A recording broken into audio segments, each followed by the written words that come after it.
Aujourd'hui, on passe au tigre, c'était prévu. Allez, les années 1950, 62, 74, 86, 98 et 2006. Qu'en est-il pour cette fin d'année chez vous, les tigres? Qu'y a-t-il à comprendre pour cette fin d'année chinoise, hein, je le rappelle, hein, jusqu'au 1er février 2022. Donc, qu'y a-t-il à comprendre? Que faut-il intégrer? Quel est l'axe d'amélioration? Je me suis donc ancrée avant de commencer. Nous allons procéder au transfert. Allez, je demande l'autorisation de procéder à l'énergie du signe du tigre sur moi-même. Ai-je l'autorisation? Oui, par changement du muscle indicateur montrant que le transfert est effectué. Très bien. Je suis Adeline, c'est non. Je suis l'énergie du signe des tigres, c'est oui. Très bien. Allez, qu'y a-t-il à comprendre? Les méridiens d'énergie, toujours un peu la même ligne, le même axe.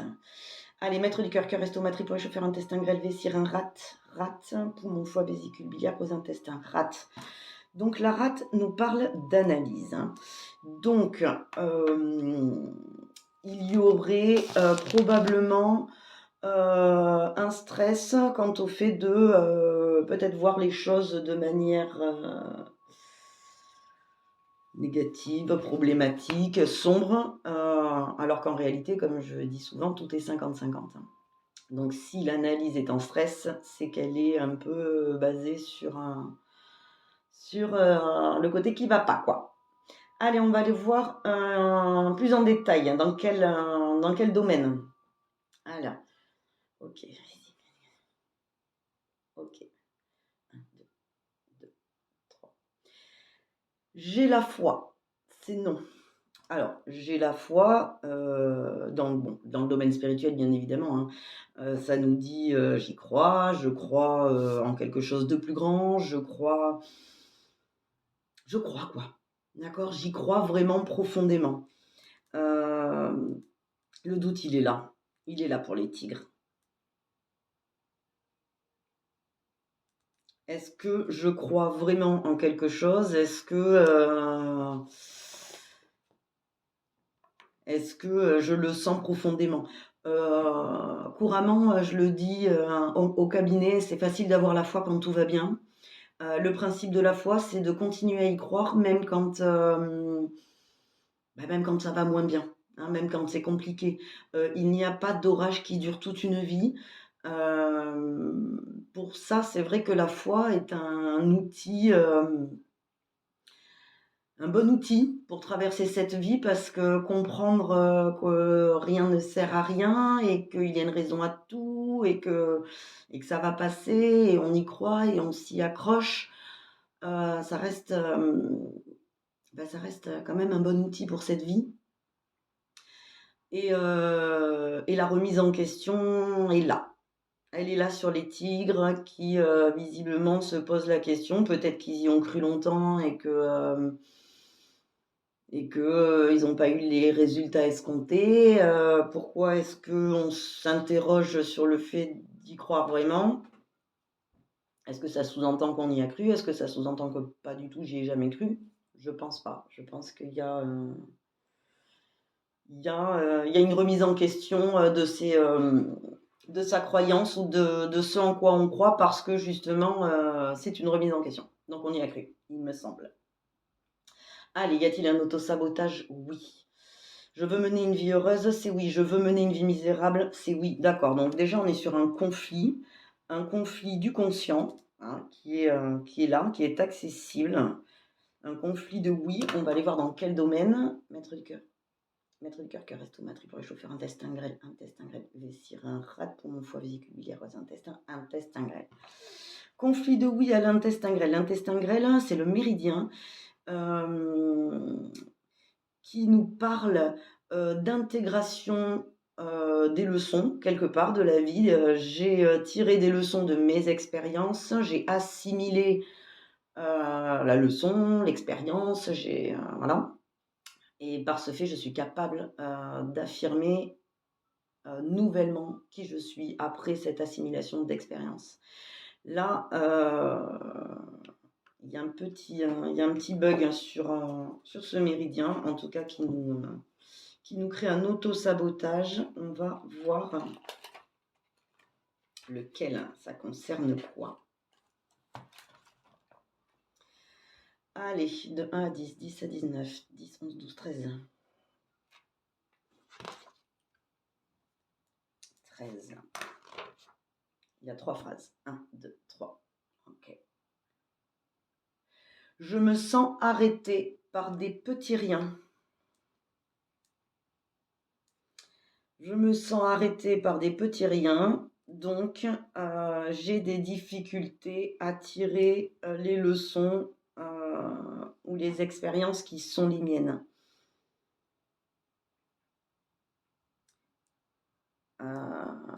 Écoutez, j'ai envie de dire, il n'y a pas de petits riens s'ils nous arrêtent. Je pense que là, derrière ça, c'est en train de nous dire qu'on se sent vite découragé. Oui, peut-être qu'avec cette notion de foi, le fait qu'il y ait des petits riens qui nous arrêtent, est-ce que justement elle serait pas là, la remise en question, à se dire si ça m'arrête, est-ce que c'est le bon chemin? Est-ce que j'y crois quand même? Est-ce que je suis au bon endroit? Ça serait pas plus fluide que ça si ça allait? Et ça remet peut-être en cause des notions plus profondes, du coup, comme les croyances. Alors que sur cette phrase, finalement, il y a la réponse, il y a la solution dans cette phrase. Si ce sont des petits riens et qu'ils sont facilement dépassables, puisque si ce sont de petits riens, on peut les dépasser, et peut-être qu'en les dépassant, c'est là ce qu'il y aurait à comprendre dans l'intestin grêle finalement. En dépassant ces petits riens, j'intègre d'autres notions. Qui va être peut-être, cette notion, ça peut être la persévérance. Rien que ça déjà. La persévérance, justement, j'ai envie de dire presque la foi même. Hein. Avoir la foi, c'est pas une notion qu'on vient placarder. Oui, non, moi j'y crois. Alors j'ai la foi en moi, j'y crois, hein, peu importe Dieu ou pas Dieu. Ou l'univers ou le destin, peu importe ça en quoi on croit, c'est croire, il n'y a pas de souci. Ce n'est pas une étiquette. Pour le coup, croire en quelque chose, j'ai envie de dire presque ça se confirme. La foi, c'est un domaine qui est, à travers les petits riens, testé, peut-être. Donc, le conseil par rapport à l'intestin grêle et le fait de se sentir arrêté pour de petits riens, c'est comprendre que non, on apprend à travers toutes les expériences et que si ce sont réellement de petits riens, c'est dépassable. Parce que, à l'inverse, si on voulait s'acharner sur quelque chose qui n'était donc pas bon pour nous ou qui n'est pas fait pour nous, ou être avec quelqu'un qui n'est pas non plus pour nous, clairement la vie, elle laisse pas faire quoi. C'est pas possible. Donc si ce sont de petits riens, c'est que c'est justement pour les dépasser et faire la différence entre ce qui est indépassable et ce qui est dépassable. Donc parce que je m'aime, parce que je me respecte et parce que je m'accepte profondément, je dépasse les petits riens et je fais avec les gros riens, du coup. Hein, je trouve d'autres solutions pour les gros problèmes, mais les petits, cependant, ne m'arrêtent pas. Hein. Ok, est-ce qu'on est bon? Très bien. On va aller chercher quel est le sentiment qui vient parasiter tout ce qui va être positif à récupérer, hein, c'est-à-dire avoir la foi, parce qu'on est conscient qu'on intègre, on assimile toutes nos expériences et ça fait de nous qui nous sommes. Hein. Quel est ce sentiment qui empêche ça? Allez, conscience, corps, séparation. 4. Ok. Ok, donc là, on est sur un sentiment presque corporel, hein, alors on pourrait dire, certains pourraient dire viscéral ou dans les ressentis. Euh, cette notion qu'on n'est pas, alors non aimable, c'est à certaines nuances, bien sûr, mais la notion reste la même de ne pas être capable d'être aimé comme on est, hein, et que globalement, c'est un peu ça qui fait qu'on se sent peut-être séparé des autres, ou en tout cas, ce qui est sûr, c'est que si on pense qu'on ne peut pas être aimé tel que l'on est, il y a une partie de nous que nous n'enlaçons pas et que nous avons, ouais, que nous avons, ou que nous essayons de séparer de nous. Pour le coup, est-ce que ça va être cette notion de foi? Est-ce qu'il ne nous manquerait pas justement un... Bon, on va aller voir ce qu'on va récupérer. Ok. Ok. Donc je suis en paix dans l'unité, c'est non. C'est marrant parce que la notion de paix avec la notion de foi, elle est vraiment bien associée. Ok. Alors, qu'y a-t-il à comprendre? Quel serait l'interlocuteur principal pour venir corriger tout ça? Nous allons voir. Ok, électrique énergétique.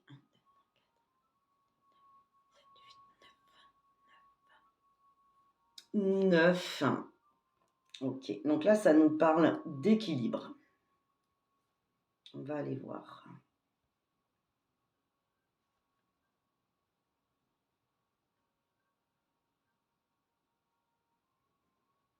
Allez, on y va tout de suite. Tac. Hop. Alors, là, on va être sur une notion plus, en effet, dans le corps, puisqu'on est sur une notion électrique, on est sur les notions...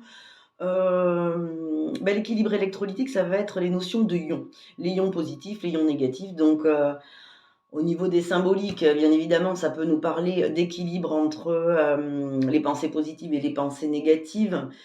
En attendant, ici, on a quand même cette notion que, comme un déséquilibre électrique à l'intérieur de nous. Alors, il y a plusieurs choses à savoir. Le fait que ça nous parle d'équilibre, ça nous parle également de complémentarité. Le yin, le yang, l'hémisphère gauche, l'hémisphère droit, les ions positifs, les ions négatifs, ça nous parle, voilà, ça nous parle de ça. On est composé de tout et son contraire. C'est un petit peu la base. Là, le fait de subir un déséquilibre,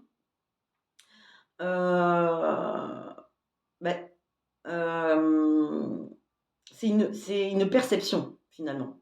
C'est venu être une perception et elle implique qu'on ne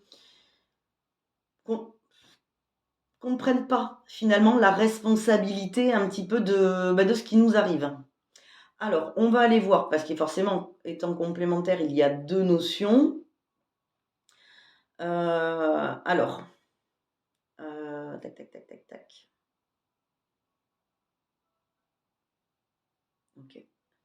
Ok, 27. Ok.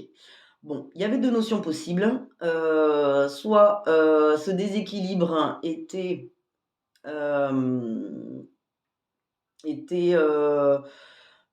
dû à un excès de contrôle. Ok, je vérifie quand même. Soit un manque de créativité. Et là, ce qui apparaît, c'est pour ça que j'ai vérifié quand même, c'est que c'est un manque de créativité. Peut-être qu'on ne fait pas suffisamment attention à sa créativité. L'excès de contrôle, ça pourrait être aussi, hein, parce que bon, forcément, un excès de contrôle vient affecter la créativité. Mais là, c'est pas ce que c'est en train de nous dire, en fait, hein. Ça nous dit pas ça. Finalement,